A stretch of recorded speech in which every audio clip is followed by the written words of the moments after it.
There's a quiet power in silence. Not the awkward kind, not the kind that fills a room after someone forgets what to say. I'm talking about the intentional kind, the silence that comes after the noise, after the need to prove, to explain, to fight for your worth. You see, we live in a world where everyone wants to be heard. Everyone wants their opinion out there. And yet, we forget that growth doesn't always come from speaking. Sometimes it comes from listening, from observing, from not reacting. We live in a world filled with noise, notifications, opinions, updates, deadlines, all demanding our attention. We're told to speak up, share more, build our voice, take a stand. And while there's value in expression, something powerful gets lost in the constant need to be heard. The ability to be quiet, silence, creates clarity in ways that speaking never can. When we are silent, we're not abandoning thought. We're making space for it. We allow our mind to settle, like muddy water that clears when left undisturbed. In that stillness, things we couldn't see before begin to emerge. Ideas, insights, feelings, truths we've been too busy or too loud to notice. In silence, there is no need to perform. There is no mask, no social filter, no pressure to be anything other than present. Without needing to explain ourselves, we get to feel ourselves. We get to hear what's underneath the thoughts. The intuition, the instinct, the deeper knowing that we often override when the outside world is speaking louder than our inner world. Think about the last time you were confused or overwhelmed. Chances are you were trying to do too much, respond to everything, manage too many voices at once, including your own. But what if instead of pushing for the answer, you just paused?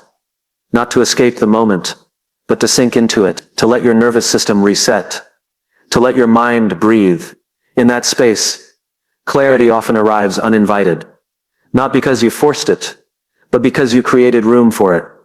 Most people seek clarity through action. They move faster, talk more, brainstorm harder. But real clarity is not something we chase. It's something we receive. And the conditions for receiving are created in silence. It's in the quiet moments, the morning walks, the unplugged evenings, the deep breaths between meetings, that the fog begins to lift. Silence also teaches us patience. It trains us to trust the process, to believe that not every answer needs to come now. When we stop filling every gap with noise, we begin to recognize that life often unfolds in rhythm, not in chaos. And clarity doesn't shout. It whispers. That's why you have to get quiet enough to hear it. In relationships, silence helps us listen, not just to words, but to meaning. In decision-making, silence lets us weigh not only logic, but also intuition. And in leadership, silence gives us the humility to observe before we speak, to understand before we judge. It's a discipline, and like any discipline, it requires practice. The irony is, the more silent you become, the more you hear, the more you let go of your need to control, the more naturally things fall into place. Silence gives birth to clarity, not by changing what's around you, but by reconnecting you to what's within you. When you learn to embrace silence, to be still, to not react, to not explain, you begin to see the world differently. You begin to see yourself differently. And with that, everything begins to shift. You stop chasing answers. You stop needing validation. You realize that clarity was never out there. It was always waiting in the quiet. So if you're lost, confused, or overwhelmed, don't speak more. Don't think harder. Just get quiet. Sit with yourself. Let the world slow down for a moment, and trust that in the stillness, clarity will come, not as a bolt of lightning, but as a steady knowing, quiet, but undeniable. Silence is often misunderstood. In a world that values speed, expression, and constant engagement, silence can be mistaken for passivity or weakness. People assume that if you're not speaking, you must not have anything to say. If you're not reacting, you must not care. But that assumption is wrong, deeply wrong, because silence, when chosen intentionally, isn't weakness, it's wisdom. True strength often lies in restraint. The ability to stay calm when everything inside you wants to react is not a sign of submission, but of emotional mastery. It takes far more control to hold back than it does to lash out. Anyone can raise their voice. Anyone can interrupt. But staying silent, especially when your ego wants to be right, wants to be heard, takes discipline. That's the kind of strength that doesn't just win arguments. It wins respect. Silence allows space, not just for others to speak, but for you to observe, to understand what's really going on beneath the surface. Words are powerful, yes, but they're often only a fraction of the truth. Body language, tone, silence between sentences. These speak volumes, but only to those who are quiet enough to notice. Wisdom isn't just knowing what to say, it's knowing when to say nothing at all. There's a kind of quiet confidence in those who don't rush to speak. They listen first. They observe the room, the situation, the people. They understand that speaking without thinking is like shooting without aiming. You might hit something, but it won't be what you intended. Silence, on the other hand, is the pause before precision. It's what allows your words, when you do speak, to carry weight. And sometimes, silence is protection. Not every situation deserves your energy. Not every conflict needs a response. Wisdom is knowing the difference. There is strength in choosing your battles, in knowing that your peace is more valuable than being right. Walking away without a word can say more than 1,000 explanations. But silence isn't always about others. Sometimes it's about ourselves. When we're silent, we create space to hear what we really think, feel, and need. Beyond the noise of expectation, pressure, or fear, we get to connect with the deeper part of us that doesn't operate on impulse. That voice, the quiet one, is where wisdom lives. It's the voice that says pause, breathe. You don't have to prove anything right now. In moments of stress, silence allows us to reset. In moments of uncertainty, it helps us think clearly. In moments of conflict, it prevents damage. And in moments of choice, it gives us time to align with what truly matters, rather than reacting to what doesn't. The most respected leaders, mentors, and thinkers often speak the least, not because they have nothing to say, but because they know that listening is more powerful than speaking. They know that people reveal more when they're given silence. They know that reacting quickly often leads to regret, while responding slowly builds trust. Silence, then, is not absence. It's presence. It's intentional. It's powerful. It says, I don't need to prove anything to anyone right now. It says, I'm grounded in who I am. It says, I value peace over noise, truth over ego. So the next time you're tempted to react, to fill the gap, to defend yourself, to jump in, pause. Remember that silence isn't empty. It's full of choice. It's full of control. It's full of wisdom. In silence, you don't lose power. You embody it. We're taught that growth means movement, that progress only happens when we're doing something, pushing forward, chasing the next goal. The message is loud and clear.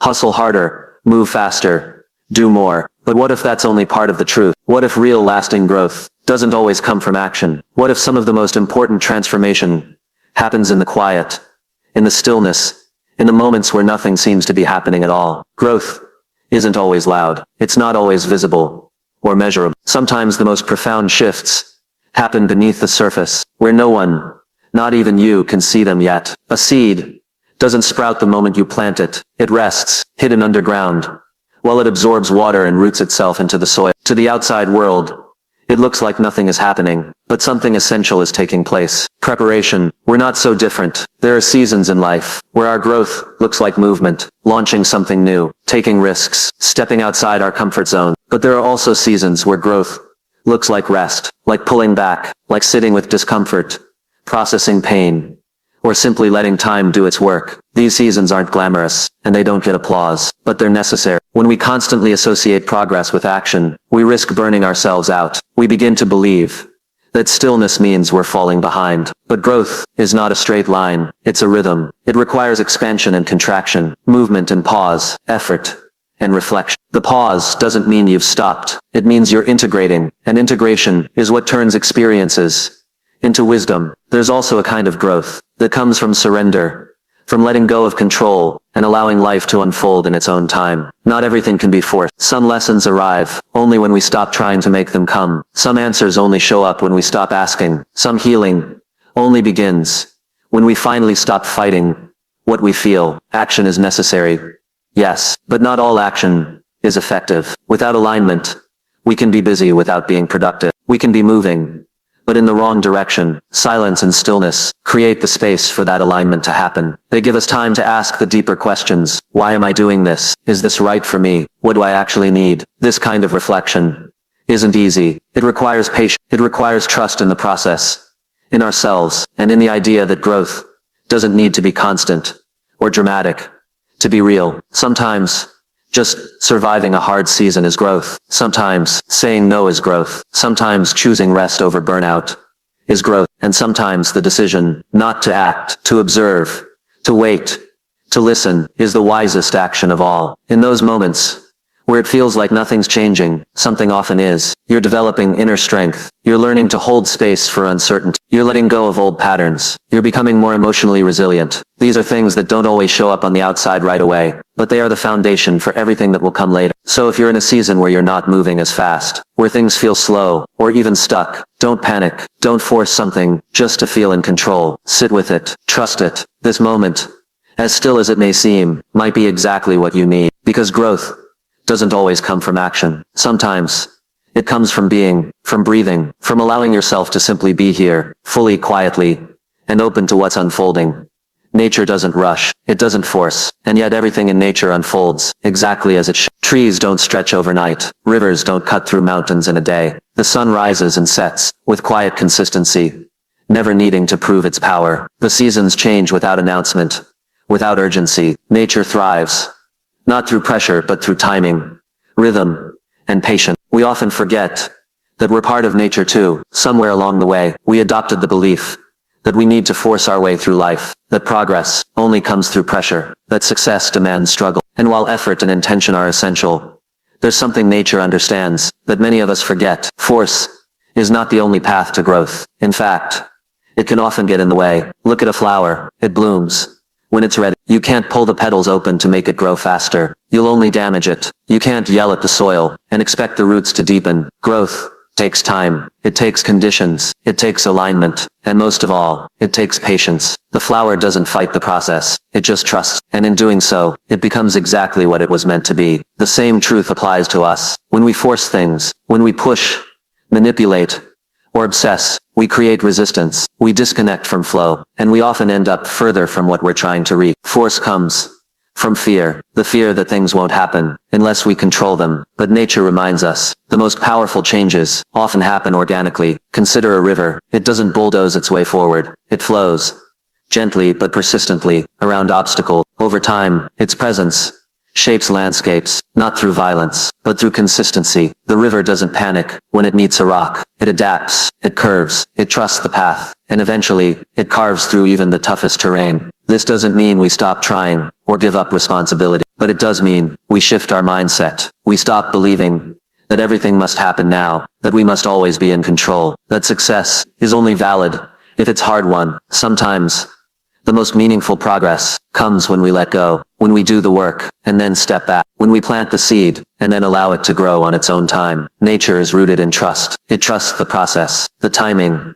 the cycle. Trees shed their leaves, not in defeat, but in preparation. Animals rest through the winter, not because they're lazy, but because their survival depends on it. Nature knows when to act and when to wait. It knows when to bloom and when to be still. We thrive the same way when we align ourselves with our own natural rhythm, when we stop forcing outcomes and start flowing with intention. We find peace, we find clarity, and more often than not, we find that the things we were trying to push into place come together more effortlessly when we stop fighting them. So take a lesson from nature. Trust your timing. Don't rush the process. Stay consistent. Stay grounded, and allow life to unfold without unnecessary pressure. You don't have to force what's meant for you. You don't have to chase every opportunity. Your path will meet you when you're ready, just like the tree knows when to bloom, just like the tide knows when to rise. Nature thrives without force, and so can you.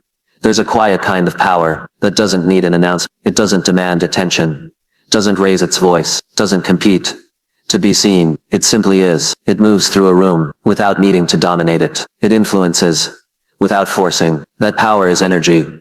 Your presence, your intention, your consistency. In a world full of noise, your energy will always speak louder than your words. We often think communication is about what we say, the words we use, the arguments we make, the tone we take. But long before we speak, we're already saying something. Our posture, our eye contact, our silence, our choices, they all speak volumes, and they're either building trust or breaking it. People may not always remember what you say, but they'll always remember how you made them feel. That feeling, that's your energy. Energy isn't performance. It's not a show. It's the invisible thread that connects what you say with who you truly are. If your words say one thing, but your energy says another. People won't trust the word. Authenticity can't be faked, and neither can the energy that comes from being aligned with your values, your purpose, and your truth. This is why it matters more to be the thing than to talk about it. You don't need to say you're confident if your energy already reflects certainty and calm. You don't need to tell people you're committed when your actions show up every day without fail. You don't need to convince anyone of your value when your presence already brings something real into the room. Your energy tells people what kind of person you are. Long before your resume does, it reveals whether you're at peace or unsettled, focused or scattered, secure or needing validation. You can walk into a room and shift it just by being centered. You can calm chaos just by refusing to react. You can inspire others without saying a word, simply by living in alignment with your highest standards. But that kind of energy doesn't come by accident. It's built through daily choices, through inner work, through the decision to stop chasing validation and start cultivating depth. It comes from knowing who you are and standing in it, even when no one else understands. It comes from discipline, not to impress others, but to honor your own potential. This doesn't mean you shouldn't speak, or that your words don't matter. They do, but the foundation of everything you say must be the energy behind it. Otherwise, your words are just noise, forgettable, replaceable, and often ignored. But when your energy is clean, when your intentions are clear, your words become powerful. They land differently, they carry weight, and when you're truly in alignment, you'll find that you don't need to say as much. You don't need to explain, defend, or argue. Your presence does the talking. People feel the difference between someone who needs approval and someone who already believes in themselves. That belief radiates. It doesn't shout, but it resonates in relationships, in leadership, in life. Let your energy speak. Let it reflect consistency, self-respect, patience, focus. Let it say, I'm not here to compete. I'm here to contribute. Let it say, I know my value with or without your validation. Let it say, I live what I talk about, even when no one's watching. Because in the end, it's not just what you say that people remember. It's how you show up. And the ones who move the world forward, the ones who leave a mark, they're not always the loudest.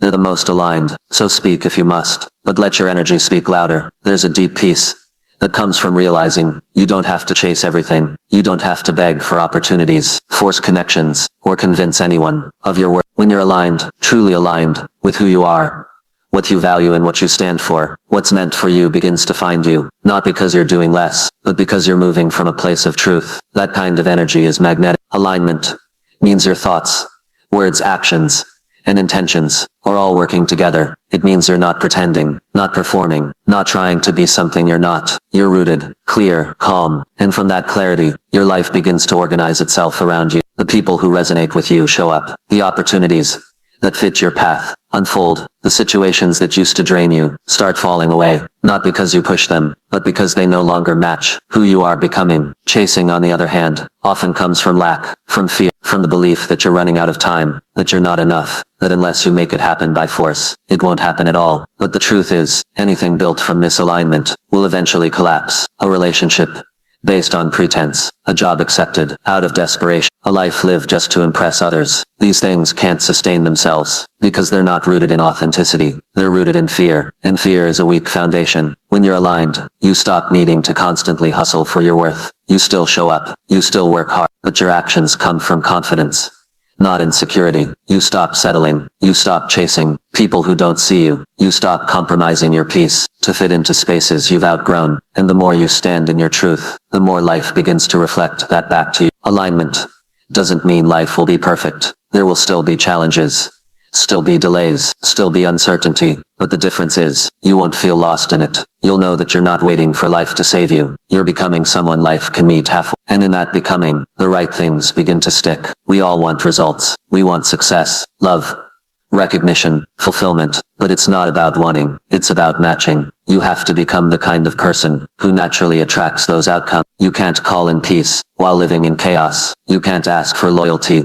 while compromising your own values. You can't expect respect while tolerating disrespect. What you align with is what you attract, and what stays. That's why the work is always internal. Instead of asking, how do I get this? Ask, who do I need to become to naturally receive this? Because when you're aligned with your values, your vision, your purpose, you start drawing in people and opportunities that resonate with the real you. Not the version of you that's trying to impress, but the version that's free, grounded, and whole. Trusting alignment means letting go of the timeline. It means understanding that just because something hasn't arrived yet, doesn't mean it's not on the way. It means choosing patience over panic, faith over force, presence over pressure. You don't have to chase what's meant for you. You don't have to fight for what's already aligned with your path. You simply need to do the work.